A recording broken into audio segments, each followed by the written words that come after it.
Welcome to the Project Endure podcast, the place where we talk about life, endurance, persistence, perspective, and so much more.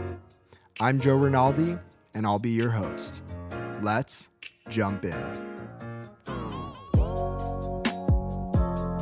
Before we get started, let me just say that we get it.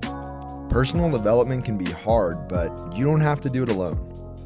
Project Endure has been on a mission to create a supportive and inspiring community of people, all striving to be better together. Head down to the link in the show notes and join the Hard Things Club so that we can do hard things together. And if you're already a member, invite a friend and spread the love. Now, let's get to the episode.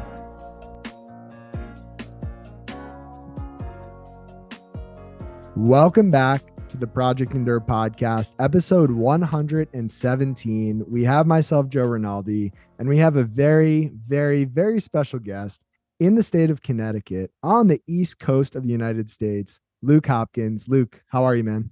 I'm doing absolutely fantastic, Joe. Thank you so much for having me on. Of course, man. I've been looking forward to this, and we were talking before we hit record, and I was under the assumption that you lived out on the West Coast, which is not the case. You go to school out on the West Coast, but you are an East Coast guy at heart. I'll say this, like, your hair looks like it belongs on the West Coast. And that's a compliment. But yeah, man, I am so happy to have this conversation. You strike me as somebody who is wise beyond their years, very mature for their age, which leads me to my first genuine question. How old are you? I'm 20 years old. I turned 21 end of September, though, so I'm coming up on the end of that. How old do you feel? Like, between the ears, how old do you feel? Oh my goodness. I don't want to age myself too hard, but like I could probably shoot like mid 40s, not gonna lie to you. So, all right, here's what we're going to do. I want you to introduce yourself to anybody listening. Tell us who you are. And then the second part of that is I would love to hear about why you are so mature, or when you realized you were maybe a little bit more mature for your age. So, who are you and how are you so mature? Yeah, absolutely. So Luke Hopkins, I am going into my senior year of college at the University of Southern California. I study neuroscience, and then I have two minors in psychology and nutrition.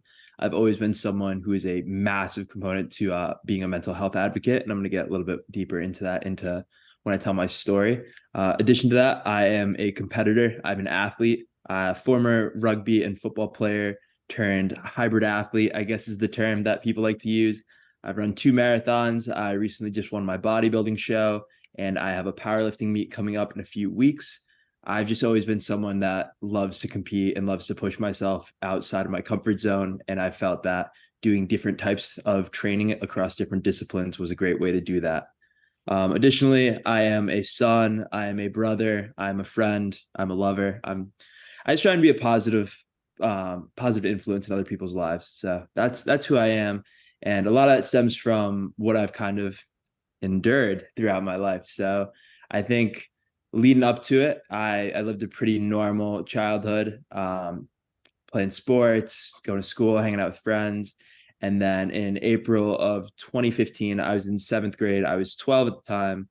My father, who was a former train conductor, was working on a defective train, and he happened to be electrocuted, unfortunately, by the train.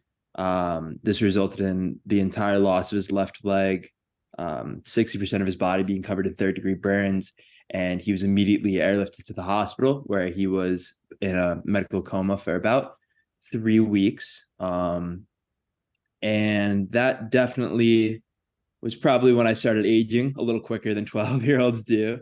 Immediately, I picked up a lot of responsibility around the house. I had a bit younger sister who's 6 years younger than me. I immediately took on full responsibility of taking care of her, making sure she was still getting her work done. We had just gotten a new dog 2 weeks prior, so Lola is now my responsibility as well. And I immediately, I very much so remember the conversation that had happened when I had found out about this. It was me and my 2 brothers. We were sitting on the couch, and our pastor was talking to us, and we had like our entire extended family sitting around us. And I just remember like this internal falling feeling.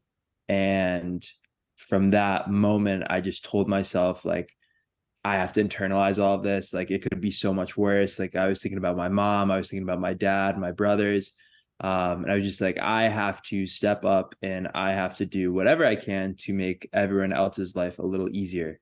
And that's kind of what I did. I would just put my head down. I didn't really share a lot of the stuff I was going through. And I just told myself, like, do your job, do your work, and don't be anything more than that. And while I thought that was effective at the time, looking back on it, I definitely am a hard advocate against not internalizing your feelings. Definitely share your struggles. But yeah, middle school was just kind of that same thing of during the week, focusing on school, during the weekends, visiting dad in the hospital, watching him relearn how to walk, relearn how to talk, truly um, changed my perspective on what is important.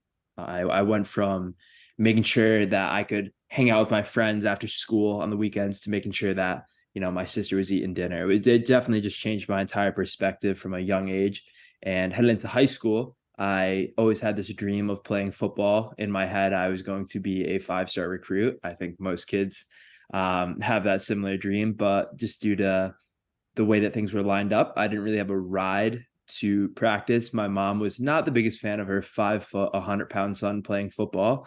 So I told myself once again, I'm just like, if this is something that you want to do, you just like have to like put your head down and do the work for it. So I would ride my bike to and from my house in the morning to get to football practice. And I think it was just like after like 2 or 3 weeks of doing it, my mom like looked at me and she was just like, is this something that you're genuinely passionate about? And I was like, yes. And she's like, all right, like I will trust in this. And my mom started driving me, luckily enough. And that was my outlet. That was my first really big outlet where I felt I had a chance at doing something with sports. And I kind of played, I played baseball for 8 years and I swam competitively for 6 years. But after the accident with my dad, I stopped doing everything and I lost that outlet. And then I refound it in football and then in rugby.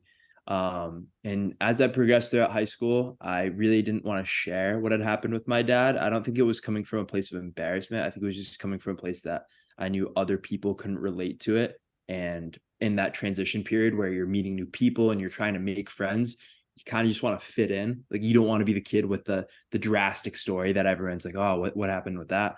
So I kept that to myself even further. And it wasn't until about 2 years in that I really opened up to like my first friends there, and I was just like, hey, like, by the way, this is what happened. And I think just over time the negative emotions kind of compounded, and I still have a note on my phone with just a lot of self motivation, because I try to put a lot of motivation out there now, because there was a while where all that motivation was directed at myself, just trying to get me to get through every single day. um but yeah, it was tough at first to open up to these new guys that saw me as just like the high school football player and high school rugby player, kid who got good grades. And to add like the external perspective, like it almost seemed like I didn't have anything to complain about or to like be upset about. But internally, I just was always back and forth with telling myself, like, nope, don't talk about it. Just keep working, just keep working. And yeah, I mean, it got a lot better. Like I said, I was able to open up more. I found such a good group of friends who I'm still very close with to this day. And things were going great up until, I want to say, like my senior year, March of 2020. This thing called COVID happened, and it put my life as well as everyone else's on hold. Um, Canceled my senior prom, canceled my senior rugby season, which was like going to be my, quote unquote best season. I had verbally committed to a school prior to that season to play rugby.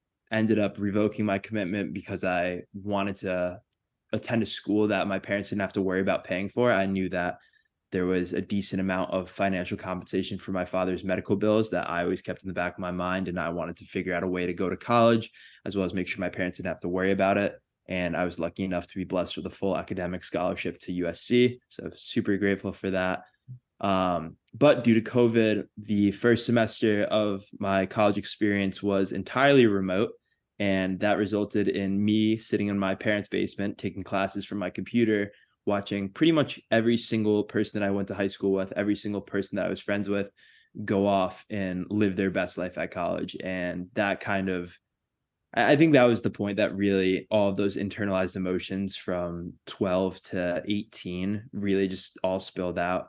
And yeah, it was a really definitely dark 4 months for me, because I would wake up and I would work out and that was about it. And then I would just hope that the next day would come faster and faster, because I just wanted to get out to college. I just wanted to start my life. And I felt like I was just being held back. And eventually, of course, it did start. And I'm so very grateful that my experience at USC has been nothing short of phenomenal. I have such a good group of friends, such a great support system. Like I said, I've really tried to make the most of my experience of being on scholarship there. So I've joined clubs, I've taken as many classes and course credits as they could possibly grant me. I'm pretty sure they're sick of me at this point, but it's okay. And yeah, I'm definitely excited to get back there. I have so many questions. Yeah, I'm sorry. That was a lot. That's my bad. No, dude, don't apologize at all. There's a lot of good stuff there. And I think just to rewind to the beginning. So, one of the first questions I always ask on this podcast is, what's the hardest thing that you've ever had to handle that you did not get to choose for yourself? And just to confirm, because I think you answered it, but I want to make sure, is everything your dad went through and you went through and your family went through, is that the hardest thing that you've ever had to handle that you didn't get to choose? I want to say yes. Just because I think it's had the longest lasting impact on my family and the way in which we live our everyday life. Like, this is still a very prominent. I'm still driving my dad to and from doctor's appointments every day. So I would say yes. Okay. So, with that context, I'm going to share a little bit of my story for the audience, not in any way, shape, or form to take away from your story, but to set the scene for a question I'm going to ask you. Absolutely. Uh, for anybody who doesn't know, when I was 10 years old, I was diagnosed with something called Best disease, which is a genetic eye condition that causes progressive loss of sight. And so, throughout my childhood, I was losing central sight. I'm headed down a path toward blindness. And for most of my childhood and most of my young adult life, I saw myself as a victim. And I share that because I never externally verbalized that. I never wanted other people to actually see me as a victim, but I always viewed myself that way. And in a way, it gave me this dark edge. It made me an underdog. It made me, in my mind, I had this battle that I was always fighting, and I was always in the mode of, I'm a warrior, I'm fighting this. I have this resistance that nobody else can see. And I hated it and I loved it at the same time. And I wonder if, in any way, shape, or form, you relate to that in terms of like internalizing everything that you were going through and using that in a way to drive everything that you've done and achieved at such a high level, clearly. Yeah, I mean, I 1,000% relate to that. I think I lived so much of my life in like the fight or flight state. I was just like always, it was either head down or like head up in panic. And that underdog aspect was, it's such a real thing for me, because I would remember like certain days of me like riding my bike and in my head I'm like playing some like made up hype music and I'm just like, yep, this is the come up story, this is gonna be it. But like in reality, it was just kind of like, I think it was just like pure insecurity of the fact that I was just so not sure of how I was feeling, that at the time I was just like, this is what I need right now. When in reality, what I needed was to like open up and actually talk about what I was feeling. Yeah. So okay, so you can relate. I'm imagining there are people out there listening who can relate to that from past experience or maybe present experience. The other thing I want to touch on is, you mentioned talking to a pastor. Do you mind telling us more about kind of the faith aspect of your life, growing up and then also now? Yeah, absolutely. So I went to a private Catholic K through 8 school, and the community that I live in is super tight knit. Like it's one of those, like, your neighbors, everyone's doors unlocked in the neighborhood. Nobody really asks to come over. You just see bikes in the front yard and someone's there.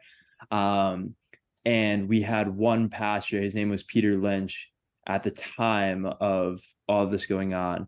And he was like much more than just a man you saw on Sundays. Like you'd see him just out and about. He was a hunter. He was, just a real guy, and he embraced the community of Black Rock, which is the town in Connecticut I'm from.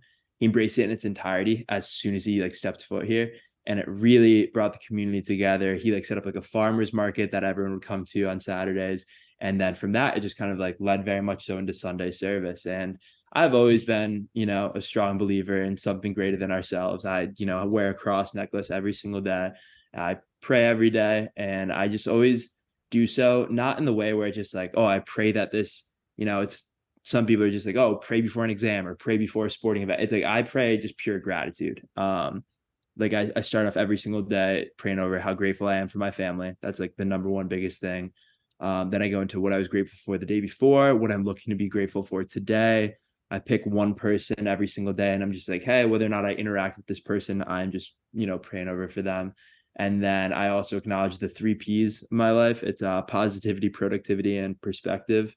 And then a little bit of some self-affirmation to remind myself that I am a good person, and then just kind of a Hail Mary. That's my everyday morning routine. I do that either right after I run, because like I'm in that like runner's high, elevated sense, or right after I do a cold plunge, because once again, a little bit of an elevated sense with dopamine and serotonin at high levels. So I love all of that. I have a Bible verse actually that different kind of quote that I'll read because I think it applies. And it's Second Corinthians chapter 12 verses 9 through 10, and it goes, "But he said to me, my grace is sufficient for you, for my power is made perfect in weakness. Therefore, I will boast all the more gladly of my weakness, so that the power of Christ may rest upon me. For the sake of Christ, then I am content with weaknesses, insults, hardships, persecutions, and calamities. For when I am weak, then I am strong." And I am wondering for you that last sentence, for when I am weak, then I am strong, if that means anything to you in the context of your life, whether that is everything you've already shared, whether that is fitness, if it's both of those things, neither of those things. Yeah, absolutely. I love the idea, or I forgot, someone said it to me one time, but it's just like no person who goes through extreme adversity ever comes out as average. And I like literally live by that. And it's just the idea that, everyone has struggles, everyone has hardships, and you could either let them be the excuses for why you couldn't or the reasons for why you did. And I that's something I always look at any time when I'm looking at the past or what I've been through or what I'm currently facing, any type of negative emotions, or even if it's like social media criticism. And I'm like, I could either let this really affect me or just allow it to like push me further. And like every single day I wake up and it's just like, what can I do today to be a better man, a better brother, a better athlete, whatever it is, than I was yesterday. And I always look at everything that I've been through up until this point, as well as acknowledge, the many possible things that may happen. Be like, hey, no matter what goes on, I know who I am. I know I know what my core values are. I will always allow that to push me further. Yeah. And I think it was Henry David Thoreau who once said, it's not what you look at that matters, it's what you see. And I know that you are huge on perspective, as am I. And I would love to hear about what perspective looks like for you in your life, what the word means to you, and why you care so much about it. Yeah, absolutely. And I love to do, or I spoke about it, but it's just the idea of if you're sitting and you're looking at a highway and you're looking at all the cars go past and you're thinking to yourself, yellow car, yellow car, yellow car, like you're going to be able to notice a yellow car as soon as it comes up. And if you take that and expand upon it a little bit, if you're going through your everyday life and you're just looking for the good, it's just like, hey, I'm just looking for something positive. You're going to be so much more susceptible to seeing actually the good in your life, the things that you can be grateful for, versus you take the opposite of that and you have a negative mindset and you're like, oh, today sucks. I'm so angry at the world. Every single minor inconvenience will be, an add-on to like why you are upset with your life. Um, and I just remember being in that mindset where I was so angry and my perspective was just like, I don't want today to continue. I just want it to be tomorrow. And I failed to see a lot of the good, I failed to see the support that my mother was always there for me. I failed to see the support that my friends who weren't physically there but were like texting me. Like it just didn't make sense to me because I had such a negative perspective on my life, really. And that's really where it all stems from, is the idea that if you, like you said, everyone is presented with life. It's just the way in which you view it and the way in which you want to make the most of it. That's how it affects you, and that's how it shapes our perspective. Couldn't have said it any better myself. And so, with that being said, we're going to transition to the second big question I ask on this podcast. But before we get to that second big question, I have a smaller, nuanced question that's just for you. And that Mm-hmm. is, if you stripped away everything physical from your life in terms of fitness, the athletic pursuits, sport, etc., who is Luke without all those things? Yeah. I mean, I'm just a really, well, I mean, I try to be a really friendly and caring person. I try to always remind myself that I have two ears and one mouth, and that I am always a listener and someone who can be a support system for other individuals who need it. That's my big thing at the end of the day. A lot of people will ask me, they're like, well, what do you want to do with, your career, with all that? And it's just like, I just want to help people. So who am I? I'm someone who wants to help. Yeah, leaving the world better than you found it, one person, one place at a time. Exactly. Uh, and I'll throw another quote in here because I know you appreciate quotes, and I know you have a couple I asked you to bring, so we'll Of get to course. those. But this quote is a special one to me because I think it's so true, and two, I think when I have conversations like this, it makes sense to bring up because it just is the glue that kind of ties the pieces together. So clearly you've been through some hard things, and we'll talk about more of those, but clearly you're an amazing person. And I don't think that those two things are independent of one another. So this one is from Elizabeth Kubler-Ross, who said, the most beautiful people we have known are those who have known defeat, known suffering, known struggle, known loss, and have found their way out of the depths. These persons have an appreciation, a sensitivity, and an understanding of life that fills them with compassion, gentleness, and a deep loving concern. Beautiful people do not just happen. I love that. And I guess a follow up question from that quote is, do you think you'd be the person you are if the events with your father hadn't unfolded the way they did? I do not think so. I think I have not only a newfound appreciation for, my family and how grateful I am to be surrounded by them, but anytime I see an individual and I almost have a new appreciation of work ethic. And that's like one of my biggest values. And, that's one of the quotes that I absolutely live by, is just like, work. Like if someone is willing to just show up and do the work, regardless of what they've experienced, regardless of what their day, what their week, what their life looks like that is something that I genuinely appreciate. And I don't know if I'd have that appreciation if I didn't kind of push myself and didn't have that experience myself. So yeah, I definitely think that the adversities and the experiences that I've had in my life have shaped me to be, the motivator, the supporter, and the human being that I am today. Full. So we talked about the hardest thing that you've ever had to handle. What is the hardest thing you've ever done on purpose, and why have you chosen to do that thing? It's such a good question.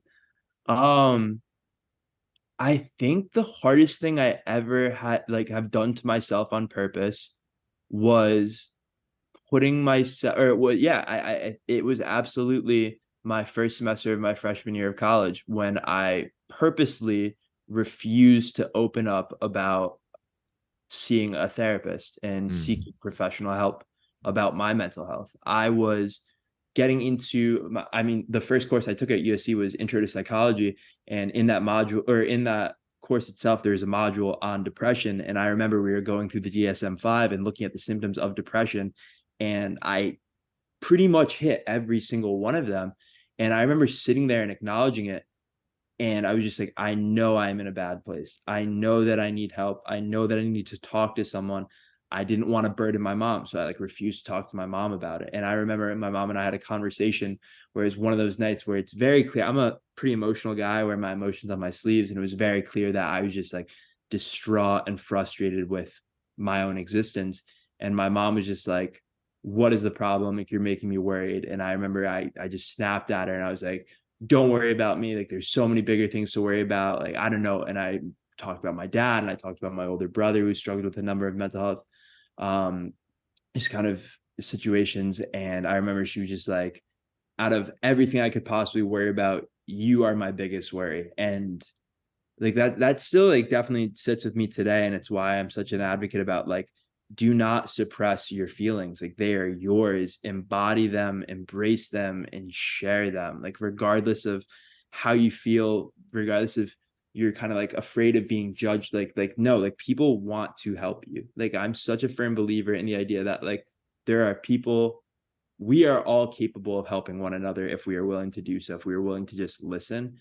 And yeah, I just remember it like purposely thinking to myself and writing in my notes like these like just like negative thoughts or negative, emotions that I had geared towards myself. And I'm just like, I'm not going to share this with anyone because I was just so upset. So yeah, I think that's absolutely the hardest thing that I've put myself through on purpose. So I'm assuming, based on the way you phrased all of that, after refusing to go talk to somebody, that maybe you have talked to Mhm. somebody since. Oh, absolutely. I've found so much peace in therapy, and it's definitely shaped what I pursue in my education for a long time. And I kind of always go back and forth with it, but clinical psychologists are by far one of the most like underappreciated occupations in this world. Like, they are amazing human beings. You have people like Meg J, Jordan Peterson, just like these profound individuals who just like genuinely want to help people. And yeah, I've found a lot of peace and a lot of guidance in talking. My actually one of my favorite professors at USC, her name is Patricia George. She has her dual PhD in behavioral neuroscience and clinical psychology. One of the smartest individuals I've ever talked to. And her and I would just get coffee like once a Monday, once a week, and just like talk about mental health. And just I am such an advocate for seeking professional help because it truly shapes, and it's just an alternate perspective on your situation, and they are trained to help you, and that's such a big thing. Yeah, I've got three quotes for you. One's a Les Brown quote, and he said, "You can't see the picture when you're in the frame." And I think whether it's professional help, whether it's a friend, whether it's a loved one, being able to have somebody else who can hear what's going on, process that through their brain, and then maybe spit it back out to you from a different perspective can be really helpful in our own processing of things. And then two Brene Brown quotes. One, she said, because true belonging only happens when we present our authentic, imperfect selves to the world, and our sense of belonging can never be greater than our level of self acceptance. And then the second quote, she said, vulnerability sounds like truth and feels like courage. Truth and courage aren't always comfortable, but they're never weakness. And I would venture to say that most people who are hesitant to seek professional help, and this is myself in the past as well, like yourself, uh, we see it as a weakness for whatever reason. And I would love for you to convince somebody just one more time, somebody who's listening who is not convinced that seeking help can be a strength. How would you convince them right now in this moment if you had to encourage them to go seek help? I would say the strongest thing any person can do is acknowledging that they are flawed, but that they are them. You can't look at the lives of someone else and be like, I wish I was like them because they have it all figured out. No human being has it all figured out. And the idea that sharing your struggles is something that only those who can't handle their emotions do is so wrong. Every single person, human beings are both the smartest creatures and the most unintelligent creatures, because you have these people that are able to, develop superconductors and these massive contraptions, but also get frustrated when they stumble and trip over their own feet. That like, we have emotions, we have cognition.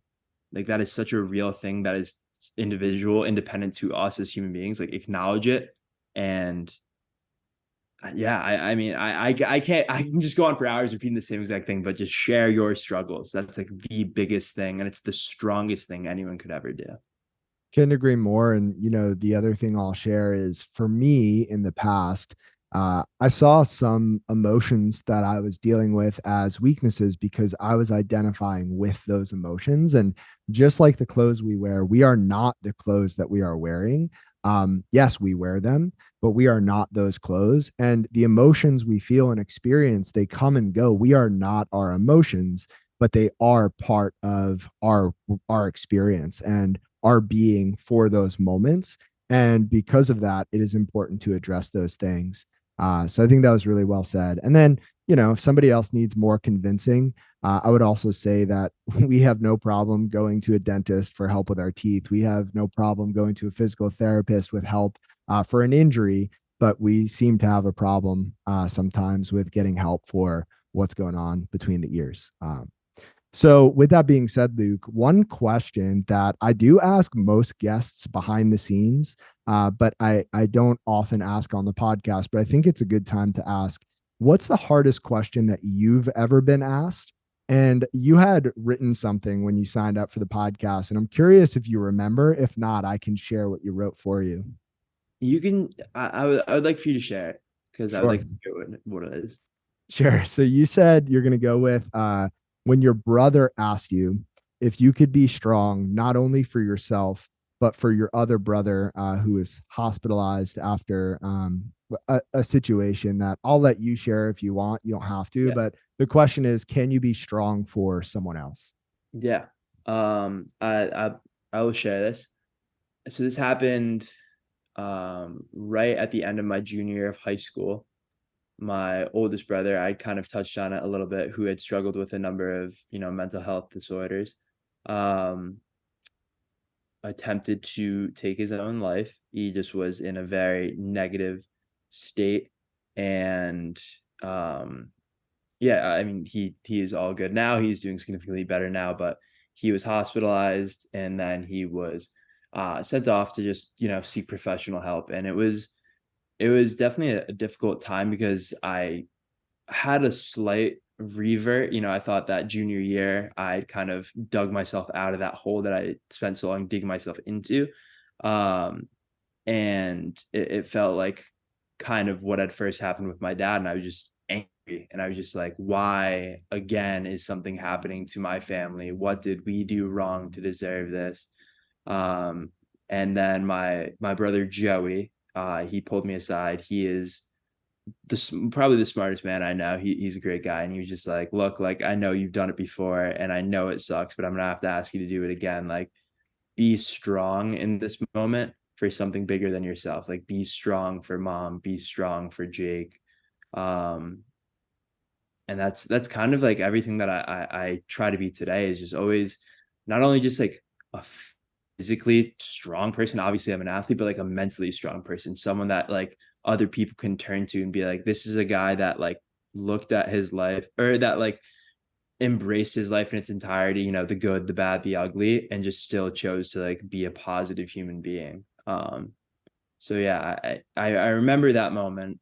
I remember sitting there and like I had was on the brink of breaking down again, and I just took a deep breath and was just like, no, like I will not let this I won't let this define me. And I did everything I could to be there for my older brother.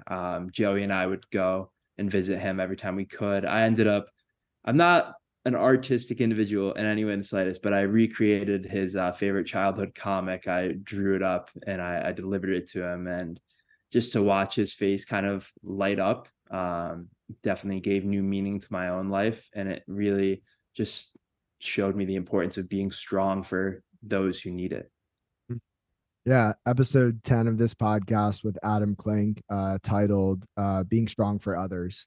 And I think in that episode, we touched on that idea of, somebody is trapped under a burning car and a regular person runs over and is somehow able to lift that car just enough so the person can get out of that situation.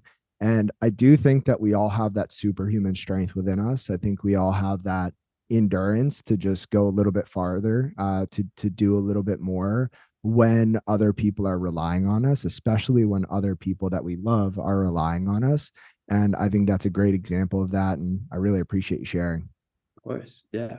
I think you're so absolutely right. Where it's just like it could be a situation where it feels like there's no way out. And it's just like it feels like the world is, collapsing inwards on you.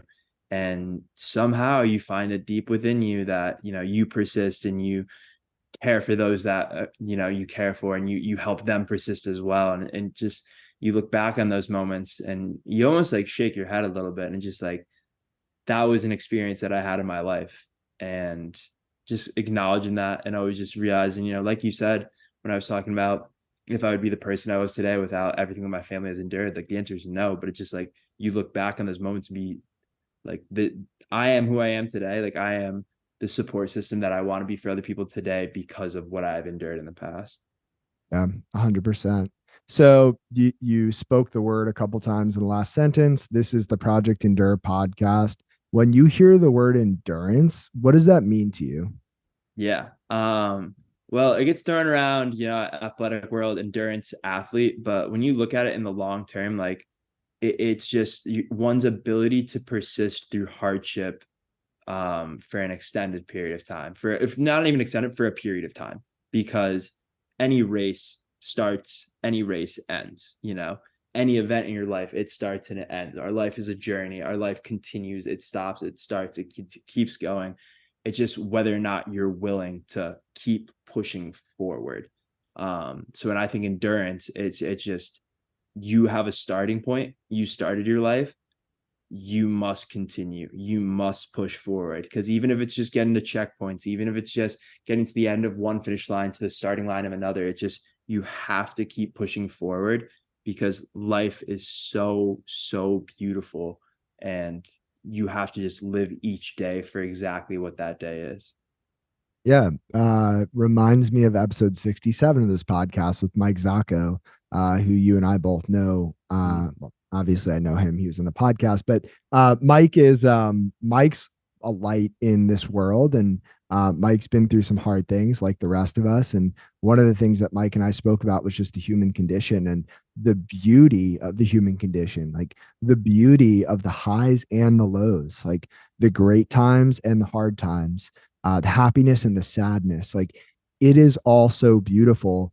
And you almost can't have the richness and the depth of life without some of those, what we would call negative moments or those negative things. And negative is a connotation that we slap onto things, but really life just is. And how we see those things, the perspective we choose to adopt, is how we give meaning to the things that happen in life. And it can all be beautiful. We just have to choose to see it that way. We have to choose to see the yellow car, as you would say. So I love that. And speaking of endurance, I'm curious, in the world of endurance sport, what are you pursuing currently? So nothing endurance. I guess I have a powerlifting meet in 11 days now, so that'll be a fun one. After that, I have another bodybuilding show just because people told me I was all right at that. And I'm like, hey, why not? But looking forward, I'm, a proactive man, and I love to plan. I have it actually written down that I will be signing up for an Ironman. I believe it is Ironman Texas. It is April 29th of 2024, and it is the week before I graduate college. And I have told myself that I will graduate college in Ironman. So I've already geared up. Every Sunday I go out and I swim anyways. And I've been running and I've been biking because I just want to. I'm almost like too amped up to start Ironman prep. I love the idea of being out on the road, running or biking or being in the water, and it's just silence. It's just you and the work that you're putting in. I love that aspect of endurance training. It's something so different because when you're in the gym, music's loud, people are slamming weight, it's the conversation back and. But when you're on the road by yourself and you're just kind of running and you kind of forget where you are and you lose yourself in your head for a little bit, like it's peaceful. It's meditation to me. So yeah, 2024, I've kind of coined in my head the quote unquote year of endurance for Luke Hopkins. But once again, I think that's just me making out some hype videos in my head for myself. I thought I was the only person who did that, where if I'm training or just going through everyday life. And I can't tell you why it happens or when it happens, but it happens where I almost elevate outside of my body and I am watching myself from a third person point of view as if I'm in a movie. Yeah. I've done that my whole life. I don't know why, but I'm glad to know that I'm not alone in that. Oh, Um, no, not at all. When I was training for my marathon in April, I remember there was one workout in particular, and I had like 20 hill sprints of like it was like a quarter-mile long hill straight uphill. And I was just imagining like every time I was running up it, like the Creed 3 training scene, except instead of Michael B. Jordan, it was me. And it just amped me up. And yeah, I love hype videos. So if there's a cool videographer out there and he wants to get a few shots of me, I'm all ears. I'm all about it. There we go. If you're listening and you have a camera, hit Luke up. So Luke, I want to hear your quotes, but before we get to the quotes, I want to circle back to one thing you said earlier. And I want to preface this by saying I think you and I are similar in a lot of ways. I'll be honest. I've always felt a little bit older than whatever my physical age was. And I've always had certain convictions, and it's really hard to explain.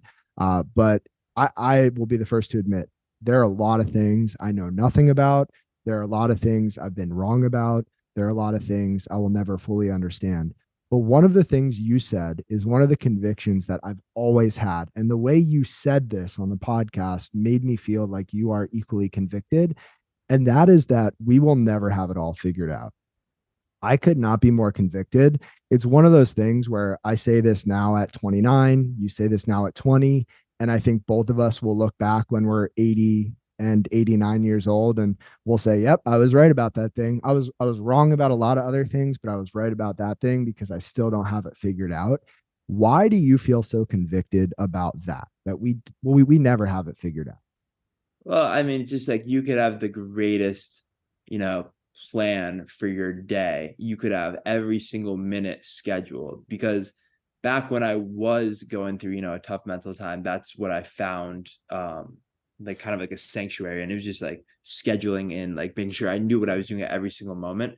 But like life doesn't work like that. Like instances happen. It's a matter of like how can you pivot, how can you adjust when life happens, because you can't plan for any of it really. It just like every single day you live, you have no idea the opportunities or the moments or the hardships that are going to just come up out of nowhere. Like looking back at the thing, at the experience that my family had with my father, there was no way anyone could have predicted something like that to happen. The doctors always throw out an absurd statistic as a survival rate chance, and it's just like you can't predict any of that. You just have to live. I couldn't agree more with that. And I will also add for anybody out there who's thinking, well, my life has been relatively predictable. I haven't experienced crazy hardship. I feel like maybe it could apply to me, but what Luke said doesn't really apply to me. For anybody out there, however old you are right now, you've never been this age on this day of the week, on this year, living on planet Earth under these conditions. And tomorrow, the same thing holds true. And when you get that next job, you will never have done that job before with those people. And if you become a parent someday, you will never have raised that child before, right? There are so many variables in life, like you said, that every day is a brand new experience for all of us. And I think that's so humbling and so freeing to understand that it's okay to make mistakes. It's okay to not know everything. It's okay to fall flat on your face. You've never been here before, but the next minute is a new minute and you can get up and there are plenty of opportunities. And a lot of that, in my mind, and I'm sure in your mind, boils down to the perspective and the attitude that we choose to adopt. So No, yeah, absolutely. I love that idea of just like every day is filled with like a number of firsts in your life. Like this will be the first and only time that you have August 8th, 2023. So it's just like whatever you make of it today, whatever experiences you have today are very individualized to this direct experience. So live it, embrace it, and let it be you. beautiful. So, with that being said, I asked you to bring some quotes since you're a Mm. quote guy. I would love for you to share the quotes that you brought. Yeah, of course. I've got three, and they're all pretty I don't know. They really mean a lot to me. The first one was my senior of high school quote, And it came from my favorite NFL player of all time, Walter Payton. Rest in peace, sweetness. He was my dad's favorite NFL player. Therefore, I adopted that as my own. And the quote is, when you're good at something, you'll tell everyone, but when you are great at it, they'll tell you. And that's just been something that I live by, is that I don't want to be better, or I don't want to be the best, because like when you look at those words, they're comparative and superlative words, essentially meaning that it's a constant comparison. You can't be better without comparing yourself to someone else. I merely want to be great. And like whatever that means to me, whatever that means to you, the word great is relative. So we all have our own different interpretation. And I think that it's powerful, because anyone has the ability to be great, because they can define what that word means to them and how it applies to their everyday life. So that's a quote that like really has shaped my perspective a lot. That's a great quote that's never been said on this podcast before, which is that's an accomplishment. So you got two more shots. See if we can go 3 for 3 here. What's the next one? Next one's from Tim Noakey, and it's hard work beats talent when talent fails to work hard.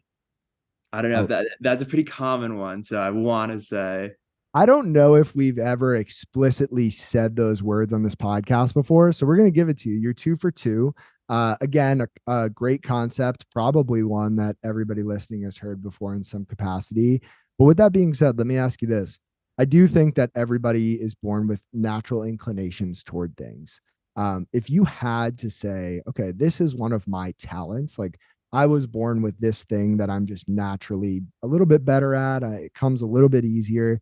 What's one thing that you're inclined toward? I think, and like I don't want to say this because it's like so hard to acknowledge like something that you are like, yeah, I don't know. I struggle with being like it's hard. Can I try to be very, very do you humble. want me Yeah. to throw this? Do you want me to say it for you? No, no, You no. tell.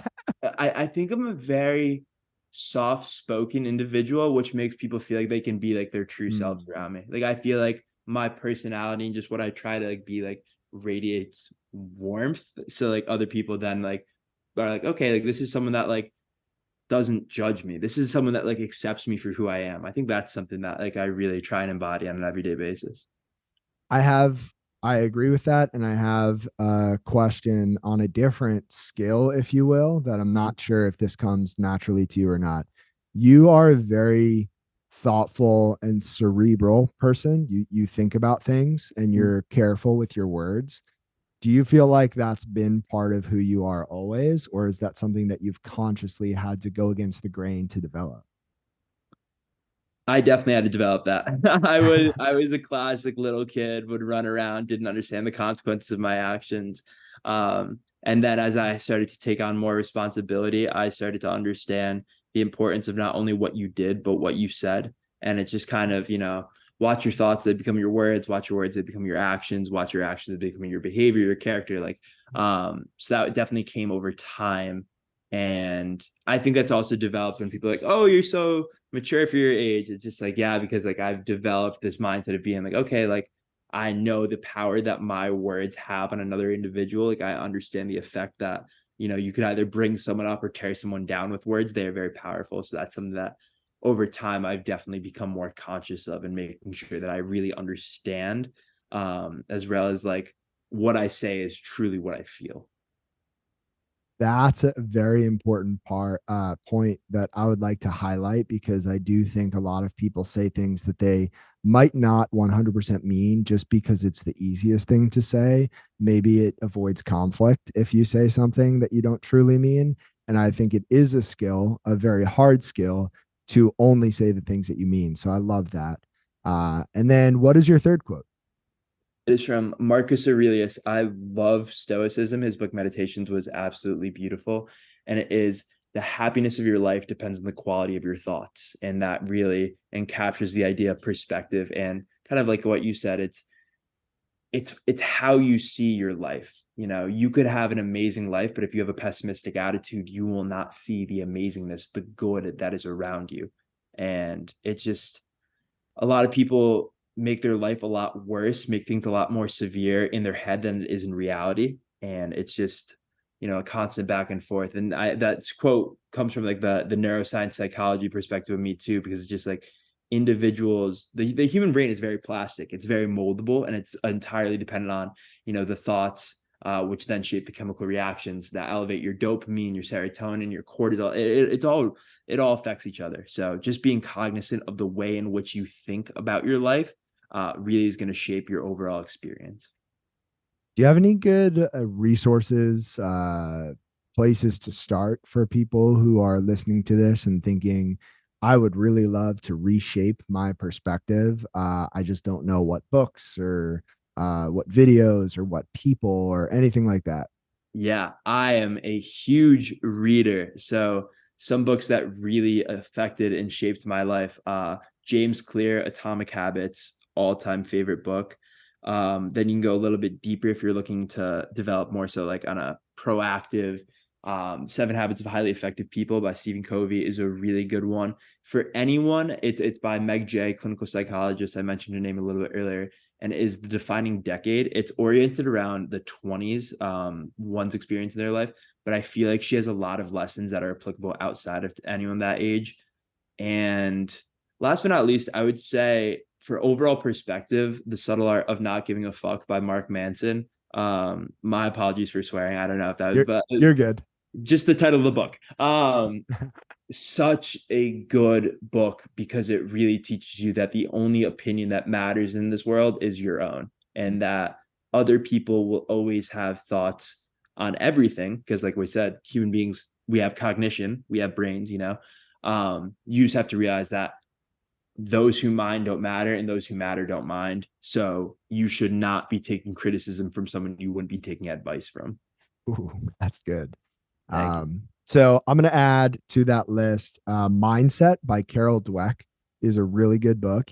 And then I'm also going to comment on The Defining Decade. I've read all of the books you mentioned, by the way, so I can vouch for all of those. The Defining Decade, one of the analogies in the beginning of that book really stuck with me, and I think pairs well with our conversation about not having it all figured out, which is if you are a plane taking off from the East Coast going to the West Coast, you don't need to know in the beginning of your flight what specific airport in the Pacific Northwest you're going to land in. You just need to know that you want to go to the Pacific Northwest and not Southern California. You need to have your general direction set. And as you move across the country or as you move through your life, you can make subtle adjustments. You just need to know the general direction. And so it is okay in your 20s, in your 30s, in your 40s. I would argue for your whole life to pretty much have no clue what you want to do or where you want to go, but you need to have principles, you need to have values, you need to have a general direction, and you can make adjustments as you go. So I love that book. That's a good one. No, it's so true too. Exactly what you're saying. It's just like as long as you are defined and directed by your core values, what make you you as a specific and unique individual, life can happen. Things can change. Just always stay true to your own personal mission statement, and you will end up exactly where you are supposed to be. Yep. Well said. And so, Luke, final question on the podcast. There are people listening to this who are going through various adversities, hardships, challenges, etc. And some people are developing a positive perspective, but there are some people who might not be there yet, and some people who are really struggling, feeling lost, not sure where to go or what to do. If you get to speak directly to those people in this moment and give some encouragement and guidance, what would you say to them? Yeah, I said this to myself a lot, and it's the idea that it gets better every single day. It's just doing it every day is the hard part. So none of this self-growth and none of this, development and seeking help is going to be easy. Because anything that's easy in life is not truly like meaningful. Change is hard because it is supposed to be like different. It is supposed to be meaningful. It is supposed to be uncomfortable because that's where we grow the most. Growth cannot happen inside of one's comfort zone. So if you feel like you're at like a sticking point in your life, you have to just accept like, okay, this first step is going to be hard. The next step is going to be hard. Every step I take is going to be hard. But after each one, turn and look back and see, hey, I took that step. Hey, I went a little bit farther today than I did yesterday. Hey, I was a little bit more optimistic. I smiled at one more person. I held the door for one more person. it's these small little things that compound over time, and you can look at and you can be proud of, and you can allow that to push you further and further and further. So always acknowledge the little things that you are doing right and allow that to be the fuel to push you to continue to do them. That's awesome. Thank you for sharing that. Of course. I guess to wrap up here, I typically ask where people can find you and connect with you. And this brings up one more talking point that I wanted to touch on briefly. Uh, People will hear about your Instagram in a second and how they can find that. And I'll link it below. But you recently lost your Instagram for a short period of time. And that might be one of my top 5 fears in life is, you pour yourself into this platform. For me, it's been, I don't know, 7 years on Instagram, putting out content, but building relationships, connections. It becomes an extension of your world. And for me, I go on and I have friends. I don't have followers. I have friends that I know, that I interact with, that I love to see what they're up to. If that got taken away from me tomorrow, it would be really hard. And sure, like both you and I would do, we would reframe, we would move on, we would grow. That would be so hard. How was Yeah. that for you? And what happened with that? It was stressful. So I had received an email as someone posing from one of the photographers from Summer Shredding, the bodybuilding show I had won, and they said that I had a copyright claim against my account for using one of their photos on accident, and like it stressed me out. The account got hacked. I ended up getting the account back the same night, but Instagram had disabled it just due to the different login.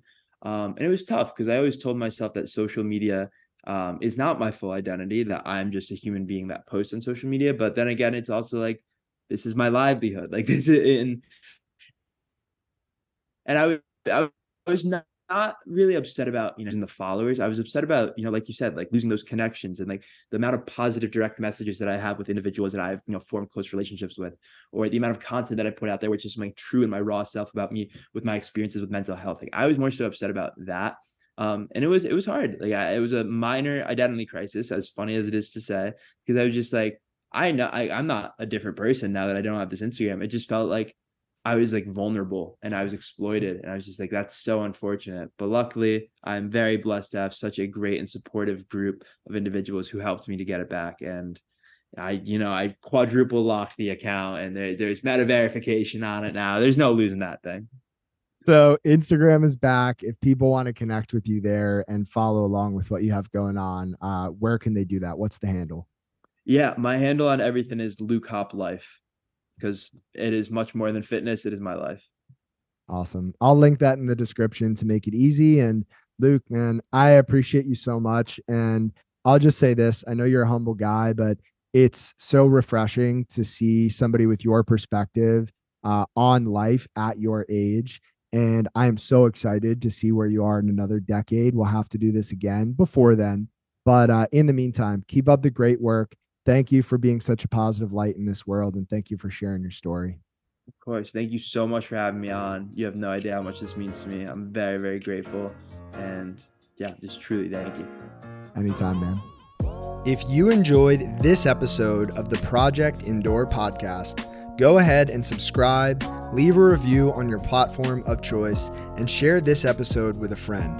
It helps us get more conversations like this out to more people like you. We appreciate you, and we'll talk to you next time. And one more thing. If you're looking for a community of people all striving to be better together, check out the Project Indoor Hard Things Club. The link is in the description below.